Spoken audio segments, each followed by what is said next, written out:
Internet മുതൽ technology മുതൽ ഏത് കാര്യത്തിലും നമ്മൾ പുറകിലെ സത്യം അല്ലേ? ലോകത്ത് ഇപ്പൊ അമേരിക്ക കിട്ടുന്ന ഏത് ഫെസിലിറ്റിയാണ് ഇന്ത്യ കിട്ടാത്തുള്ളത്? ഫെസിലിറ്റി, ജീവിക്കാനുള്ള ഫെസിലിറ്റി. നിങ്ങൾക്ക് കാശ് മുടക്കിയാൽ അമേരിക്കയിലും കാശ് മുടക്കാതെ ഒന്നും കിട്ടില്ലല്ലോ. അവിടെ കിട്ടുന്ന ഏത് ഫെസിലിറ്റി ഇവിടെ കിട്ടില്ലേ? അമേരിക്കയിൽ ഒരു ഐഫോൺ ഇന്ന് റിലീസ് ചെയ്താൽ നാളെ അല്ല അടുത്ത ആഴ്ച ഇന്ത്യയിൽ വരുമല്ലോ.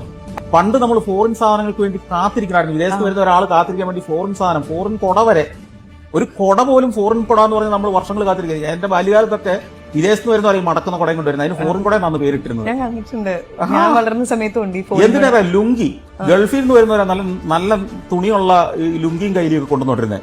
നാട്ടിൽ കിട്ടിക്കൊണ്ടിരുന്ന ഒരുമാതിരി പരുത്തി തുണിയായിരുന്നു.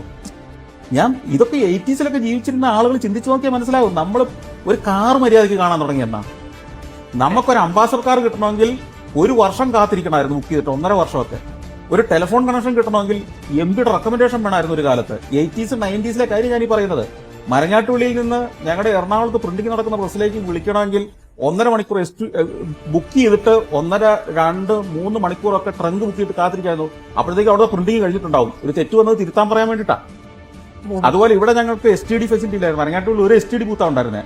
അവിടെ രാവിലെ ചെന്ന് കഴിഞ്ഞാൽ ഒരു 15 പേര് ക്യൂ നിൽക്കുന്നുണ്ടാവും. 16ാമത്തെ ആളായിട്ട് എനിക്ക് പോയി നിൽക്കാൻ പറ്റുള്ളൂ. ഇതൊക്കെ ഉണ്ടായിരുന്ന ഒരു കേരളവും ഇന്ത്യയും നമ്മൾ സങ്കല്പിക്കുക. ഇന്ന് ലോക നിലവാരമുള്ള ഫെസിലിറ്റികൾ ഇവിടെ കിട്ടുന്നത്.